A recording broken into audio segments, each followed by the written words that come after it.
Ahora que hemos estudiado las características, los elementos y sabemos qué estudia la axiología, estamos en condiciones de poder discutir el problema fundamental de la axiología, que como escrito en la pizarra es el problema de la fundamentación de los juicios de valores, que se expresa en la pregunta: ¿el valor depende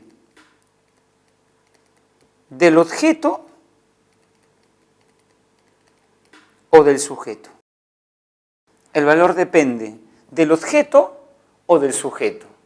Si ustedes creen que el valor depende del sujeto, estarían dentro de la corriente filosófica que se llama subjetivismo, que precisamente señala eso. El valor depende del sujeto. ¿Y qué quiere decir que el valor dependa del sujeto? Que es el sujeto el que atribuye valor al objeto. Y en ese sentido, el valor es una vivencia del sujeto. Por ejemplo, leo una novela, el objeto, yo soy el sujeto, y yo le doy valor a esa novela. ¿Cómo se prueba eso, profesor? Esta novela, supongamos que sea El Quijote de la Mancha, y yo le presto esa novela a un amigo, y a mí me parece una novela valiosa, pero mi amigo la lee y no le gusta, y a él no le parece, digamos, una novela valiosa. Lo que dicen los subjetivistas es que si el valor estuviera en el objeto, ¿todos los sujetos reconoceríamos el valor? Desde luego que sí, pero como no todos reconocemos como valioso los mismos objetos, entonces el valor depende del sujeto. Podemos poner el ejemplo que vimos hace un momento, el ejemplo de la música. Ludwig van Beethoven, por ejemplo, es un autor clásico que me gusta, me apasiona escuchar su música. De pronto yo le presto estos discos, estas sinfonías a un amigo, y él escucha estas sinfonías y me dice: Eliazar, ¿sabes qué? No me gusta Beethoven, no me parece un autor valioso de la música. Si el valor estuviese acá, en el objeto, todas las personas que escucharían a Beethoven considerarían que su música es valiosa. Pero no ocurre eso. Hay personas que les gusta Beethoven, hay otras que no les gusta Beethoven, ¿no? Entonces, eso es un argumento, es decir, que no nos gusten las mismas cosas, es un argumento a favor del subjetivismo. Ahora, lo que vamos a ver son variantes del subjetivismo. Lo que he explicado es el subjetivismo en general. Ahora vamos a ver las variantes del subjetivismo.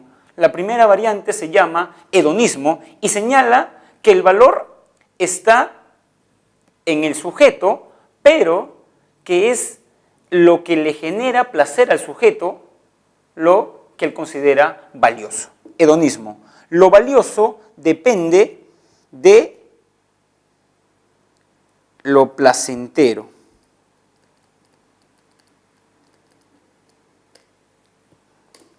Es subjetivismo porque considera que el valor depende del sujeto, pero de lo que le da placer al sujeto.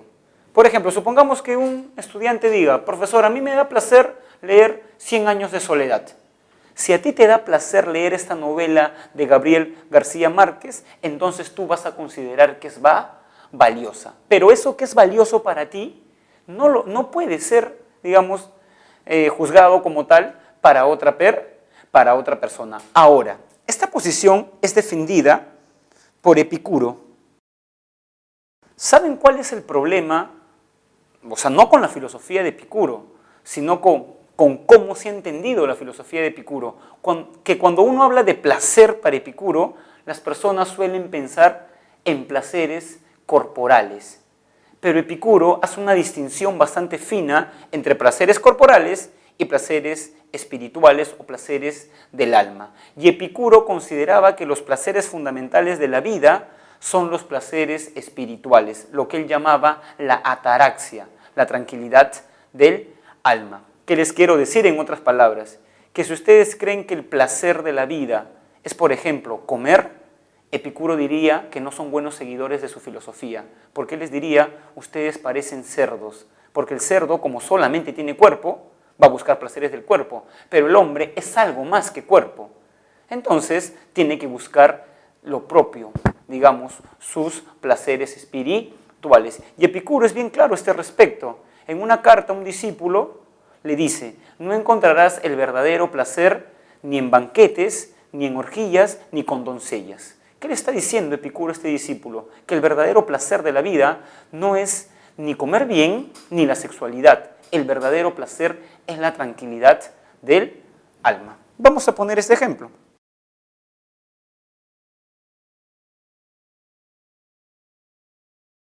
Luego tenemos, jóvenes, a la segunda postura dentro del subjetivismo. Es decir, esta postura considera que el valor está en el sujeto, pero que uno juzga como valioso lo que le da felicidad. Y felicidad en griego es eudaimonía. De ahí viene el nombre de esta posición, como he puesto en la pizarra, eudemonismo. Lo valioso es lo que genera felicidad. Y claro, ustedes podrían confundirse y decir, profesor, deténgase un momento, ¿en qué se distingue la felicidad del placer? Podemos tener varios placeres en la vida, practicar un deporte, leer un libro, escuchar música, pero hay un placer que consideramos el superior. Aristóteles dice que ese gran placer, ese sumo placer, ese placer superior se denomina felicidad. Por ejemplo, a mí algo que me da felicidad es pasar tiempo con mi familia. Entonces yo por pasar tiempo con mi familia puedo dejar de leer un libro, puedo dejar de ver una película y puedo dejar otras cosas que me dan placer, porque la felicidad es el sumo placer, el gran placer. Entonces vamos a poner ese ejemplo. El ejemplo es, ¿no?, pasar tiempo con la familia. Sí. Ahora, jóvenes, vamos a ver la tercera postura dentro del subjetivismo, el utilitarismo. Se llama utilitarismo porque ellos consideran que lo valioso es lo útil. Pero ojo, lo útil para la mayoría. Y hay un ejemplo bastante interesante para explicar el utilitarismo, ¿no? Lo valioso es lo útil, pero para la mayoría. A ver, vamos a poner el siguiente ejemplo. Supongamos que, vamos a suponer que la novia de Superman es secuestrada, ¿no? Y Superman está acá en el Perú, en Lima. La novia de Superman llama a Superman y le dice lo siguiente: me tienen secuestrada. Si no vienes rápidamente, estos barbucones me van a asesinar porque saben que yo soy la novia de Superman. Entonces Superman va a ir a donde está esta chica, ¿no? Y cuando esté, va a volar, cuando esté por los cielos, va a ver, acá en Lima tenemos el metro de Lima, que dos trenes del metro de Lima se van a impactar. Están en la misma riera, en el mismo carril. Entonces Superman se va a detener y se va a preguntar lo siguiente: ¿qué es más beneficioso? ¿Que yo salve al amor de mi vida, una persona que yo amo, es el amor de mi vida, o que yo salve a estas 500 personas que van a morir? Si John Stuart Mill, que es el representante del utilitarismo, le diera un consejo a Superman, ¿qué le aconsejaría? Superman, tienes que hacer lo mejor, lo útil para la mayoría. ¿Qué debería hacer Superman? Salvar a las 500 personas. La pregunta que les hago ahora y se las dejo como reflexión es: ¿ustedes en esta situación salvarían al amor de su vida o a las 500 personas? Es un buen dilema, digamos, de valores, ¿no? Entonces, lo valioso es lo útil para la mayoría, ¿no? Entonces vamos a poner en ejemplo, ¿no?, salvar. Esta es la postura de John Stuart. Muy bien, jóvenes. Todo esto que hemos visto, hedonismo, Epicuro, eudemonismo, Aristóteles y utilitarismo, John Stuart Mill, son variantes del subjetivismo. ¿Y por qué son variantes del subjetivismo? Porque consideran que el valor lo atribuye el sujeto. Ahora vamos a ver otra posición que considera que el valor no depende del sujeto, sino por el contrario del objeto. El valor. Pero ¿Qué quiere decir, profesor, que el valor dependa del objeto? Que cuando tú entras en contacto con el objeto, describes el objeto y en una de esas descripciones, esto es una característica, vas a encontrar tú el valor. Por ejemplo, ¿qué diría un objetivista? Que el valor se encuentra en los discos de Beethoven, la música de Beethoven, de modo tal que cuando una persona escucha la música de Beethoven, va a encontrar en la música de Beethoven el valor. Y por eso, dice un objetivista precisamente, se explica cómo así, o se explica la siguiente situación. ¿Cómo un alemán del siglo XIX puede considerar que la música de Beethoven es valiosa? También lo dice un ruso del siglo XX y también lo dice un peruano del siglo XXI. El valor no depende del sujeto, sino que el valor está en Beethoven, de modo tal que cualquier persona, en cualquier cultura, en cualquier siglo, del XIX en adelante, que escuche las sinfonías de Beethoven, va a considerar que es una música valiosa. El valor está acá, en el objeto, no está en el sujeto. Ahora, al igual que en el objetivismo, nosotros tenemos variantes, en el objetivismo también. La primera variante es la que se conoce como el naturalismo. ¿El valor está en el objeto? Sí, pero en las características naturales del objeto, de ahí su nombre. El valor reside en las características, ¿no? El valor reside en las características naturales del objeto. ¿Qué quiere decir eso? Que si el valor está en el objeto, si el objeto se deteriora, el valor se pierde. Es decir, el valor es algo intrínseco, algo que está en el objeto. Vamos a poner el siguiente ejemplo. Veo una manzana, describo la manzana, encuentro el valor en las características de la manzana, ¿no? ¿Qué pasa si esta manzana cambia, se degrada, se pudre? Esta manzana va a dejar de ser valiosa, porque el valor está en las características naturales de la manzana. Vamos a poner este ejemplo en la pizarra, ¿no? Lo valioso de una manzana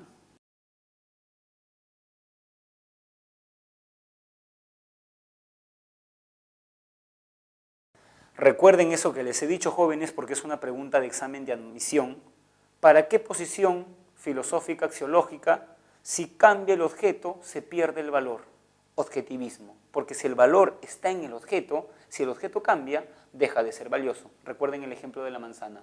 Lo sabroso de una manzana, lo valioso de una manzana, está en sus características naturales. Si la manzana cambia, se degrada, se pudre, deja de ser valiosa.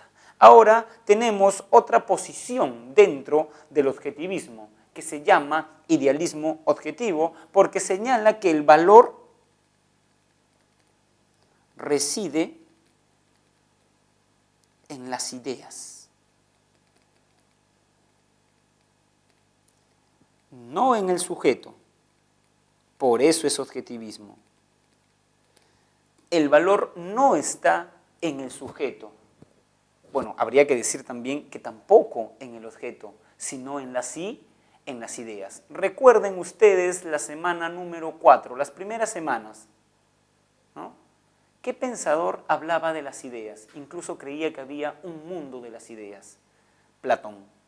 Para Platón, fundador de la metafísica, habían dos mundos, mundo sensible y mundo de las ideas. Y las cosas eran valiosas en tanto participaban del mundo de las ideas. Vamos a poner el siguiente ejemplo.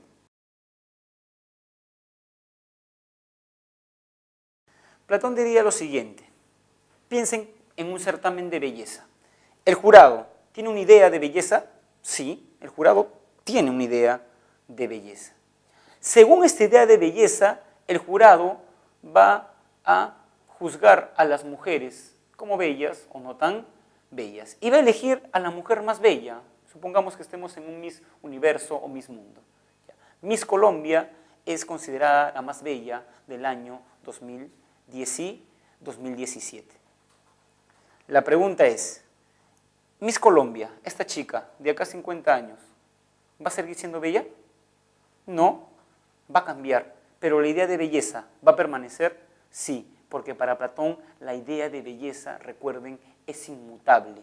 Lo que cambia es este mundo, el mundo de las ideas no cambian. Eso quiere decir que el valor no es intrínseco al objeto, sino que es extrínseco al objeto, trasciende al objeto, está fuera del objeto. Y he ahí la diferencia entre el naturalismo y el idealismo objetivo. A pesar de que los dos dicen que el valor no está en el sujeto, para el naturalismo el valor está en el objeto, en sus características. En cambio, para el idealismo objetivo de Platón, el valor está en las ideas, que no está en el objeto, desde luego. Vamos a poner a los representantes acá. El representante del naturalismo es Spencer y el representante del idealismo objetivo es Platón. Y hemos, jóvenes, visto todos los contenidos respecto a la semana número 16.